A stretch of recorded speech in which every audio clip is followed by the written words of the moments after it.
Good? All right, thank you. Thank you. All right, we made it. We're close to the end. I'm glad everybody has stuck around.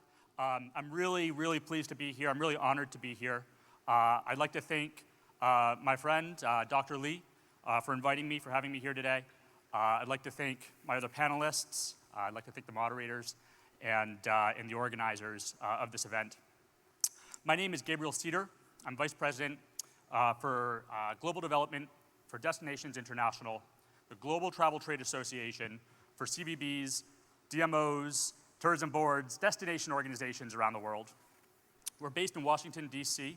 With a global membership, and we're really motivated by one thing, and that's of course our mission.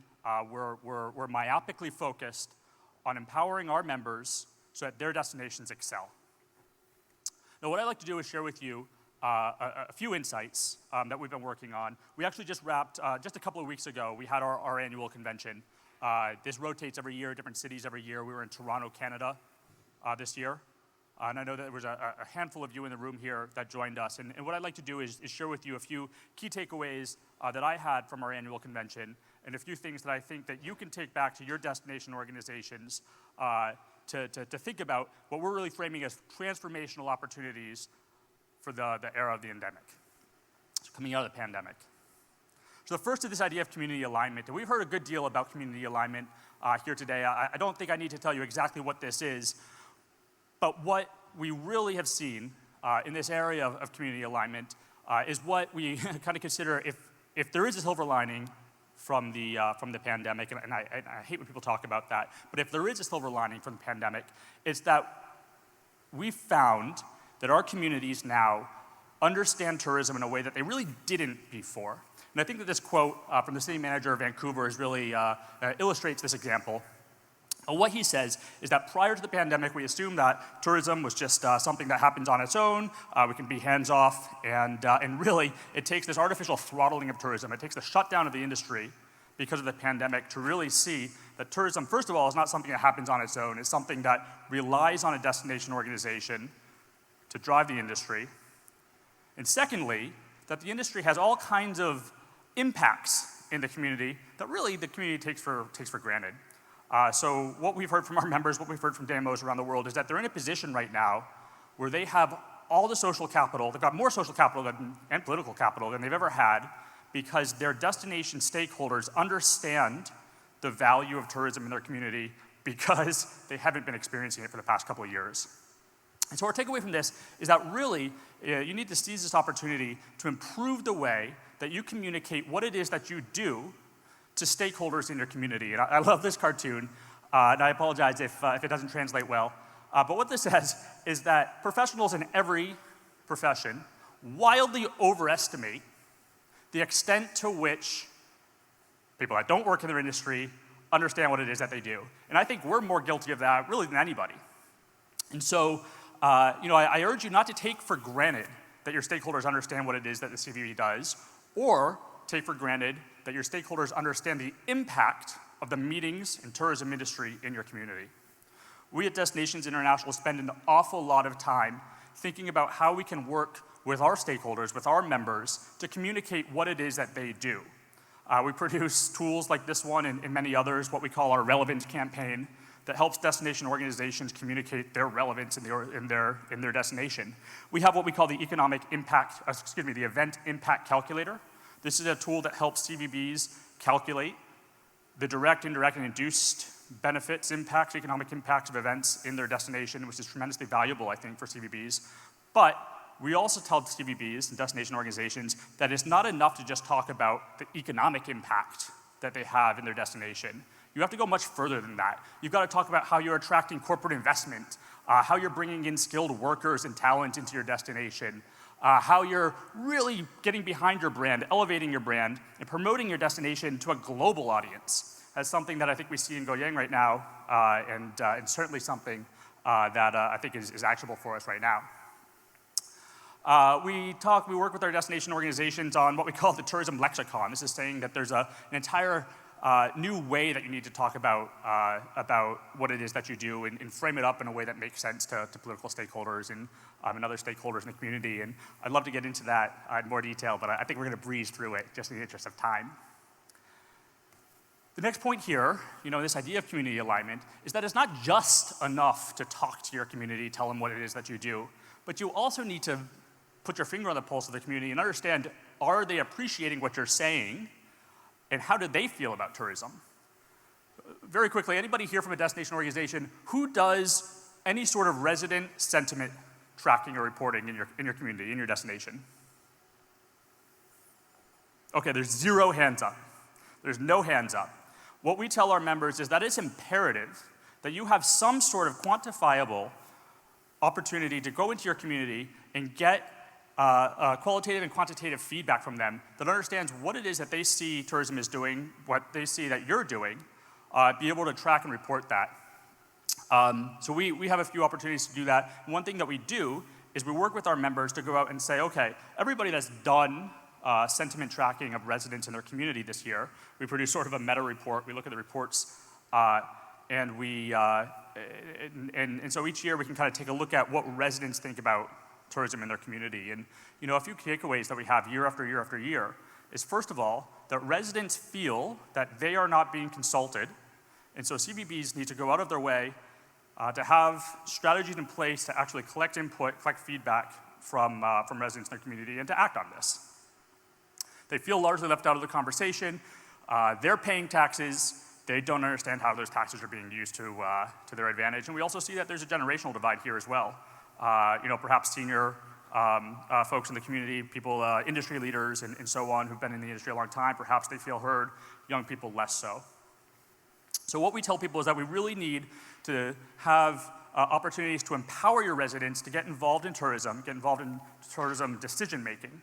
One example that a friend of mine, Sine Jungersted, shared at our annual convention that I absolutely love is this small destination in the Netherlands that's developed a program where they give to any member of the community that wants it 15 euros a year. So it's not a very large amount of money, it's a small amount of money.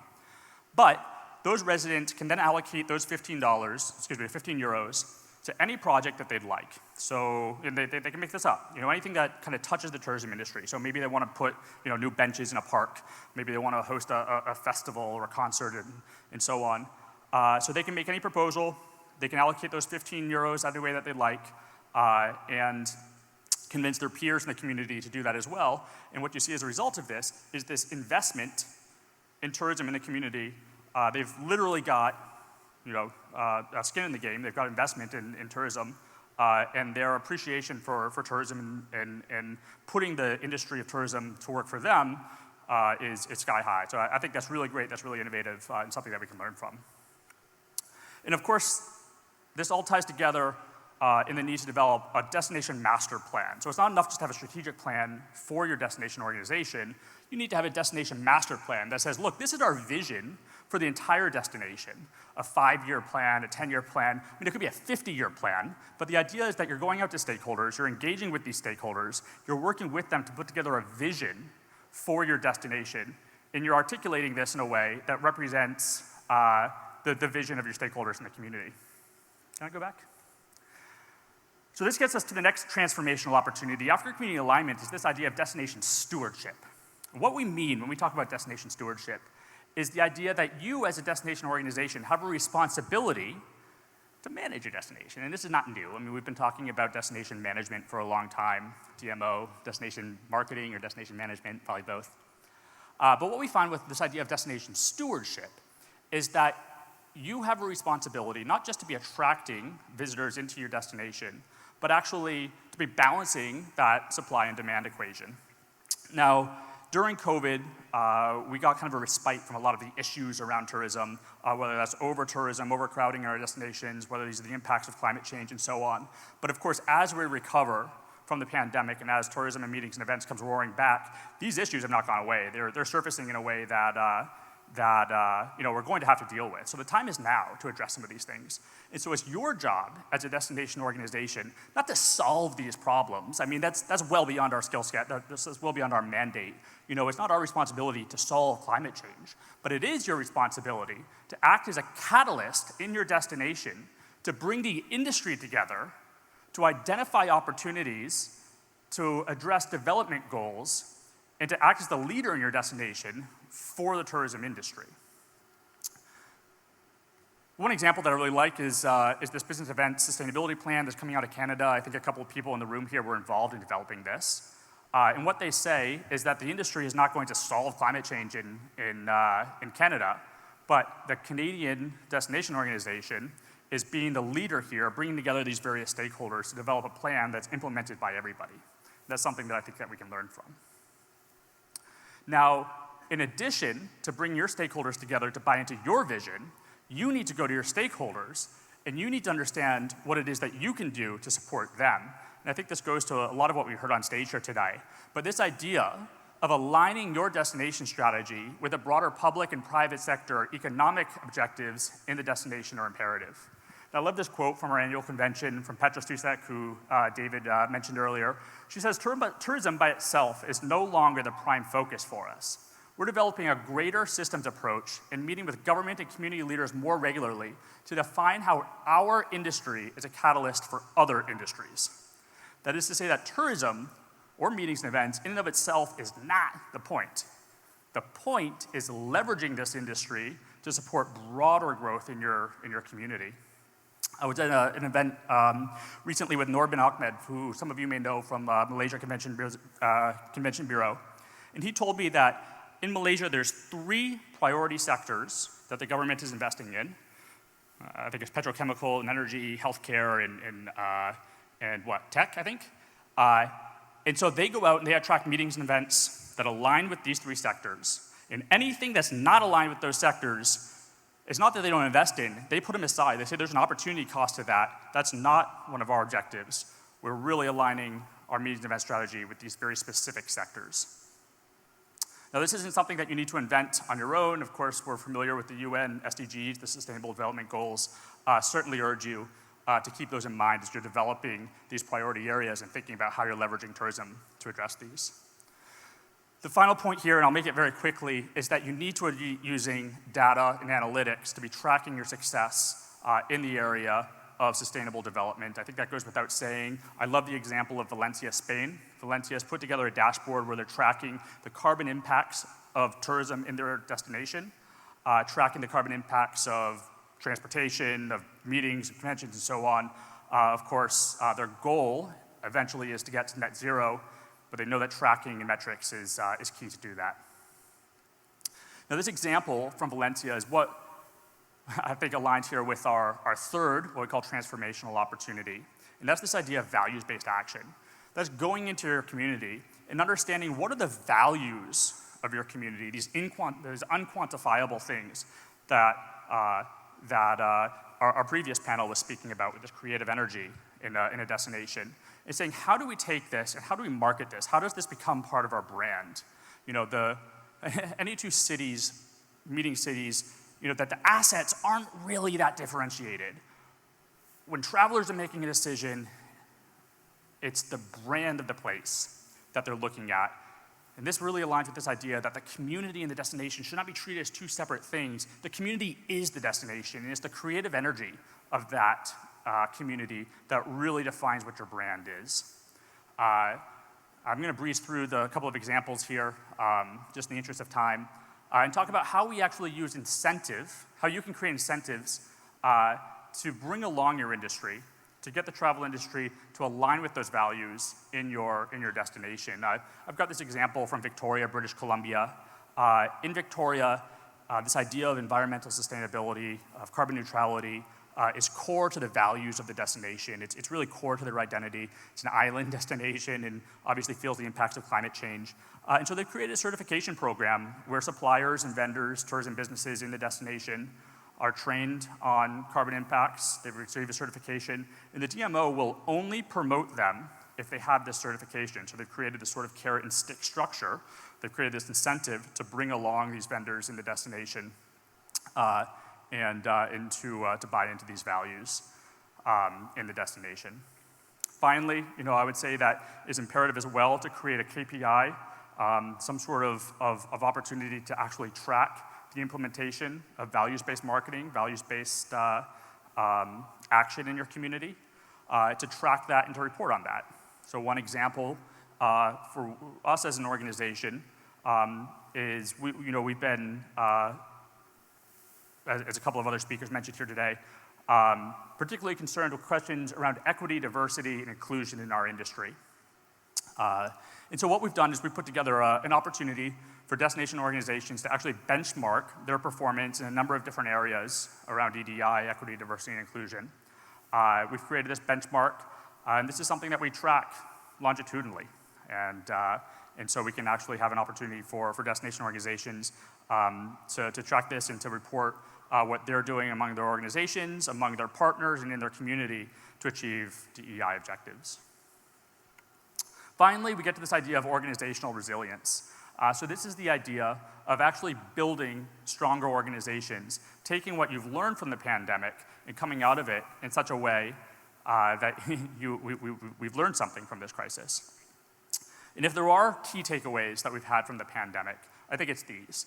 The first is that in order to succeed, you really need to embrace flexibility and adaptation in your strategy and in your management.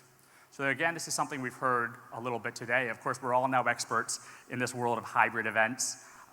Whether or not that's the future of the meetings and events industry, this ability that we've had to actually bring in hybrid events is, of course, an example of being adaptive and flexible in our approach.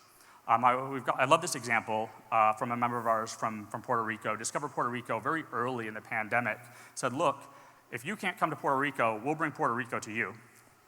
They sent out to meeting planners, to their clients, cocktail kits, and they had lessons on how to make cocktails, from Puerto Rico. That was very successful. So they launched this whole online kind of virtual class program that was aligned, obviously, with the brand, the Puerto Rican brand. And they did things like salsa lessons, how to dance salsa, cooking classes, these cocktail classes, and so on. Obviously, an opportunity to go out, continue to market, continue to keep the destination top of mind through the pandemic.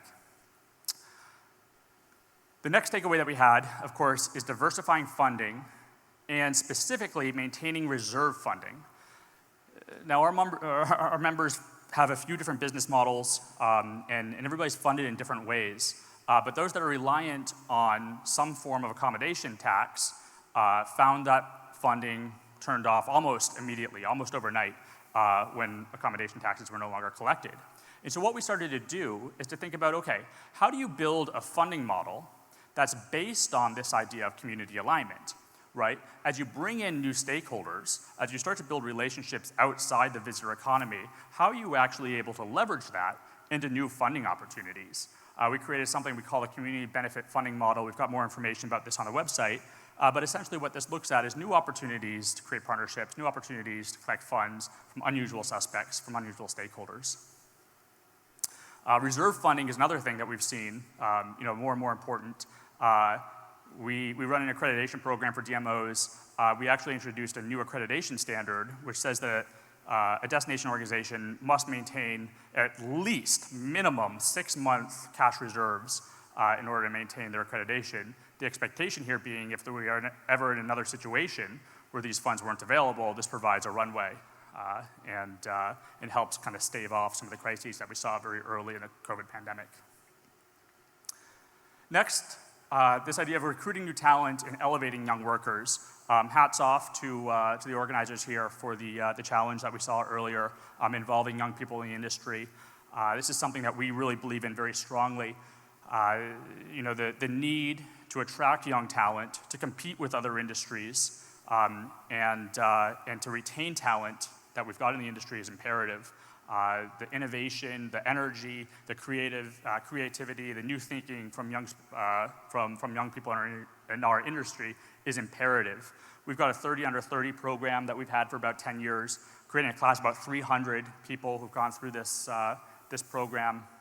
Many of them are now in senior executive, CEO roles in their destination organizations. It's certainly something that we see as being imperative and certainly an opportunity for the organizations in the room.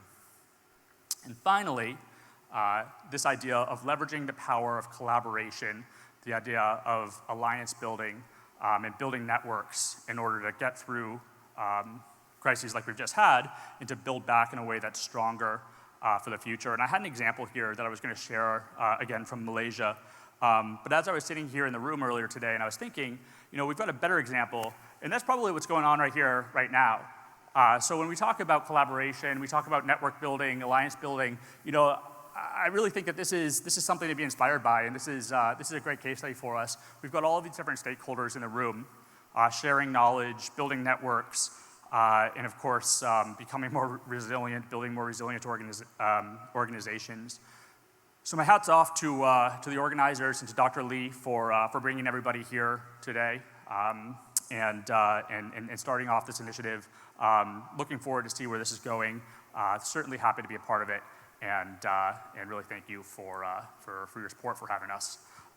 This QR code goes directly to my email. I know I moved through this fairly quickly here today, but would love to be in touch with anybody who'd like a little bit more information. Happy to share the slides that I just shared, or share a bit more information about anything that we discussed. So with that, thank you very much. 네, 큰 박수 부탁드리겠습니다.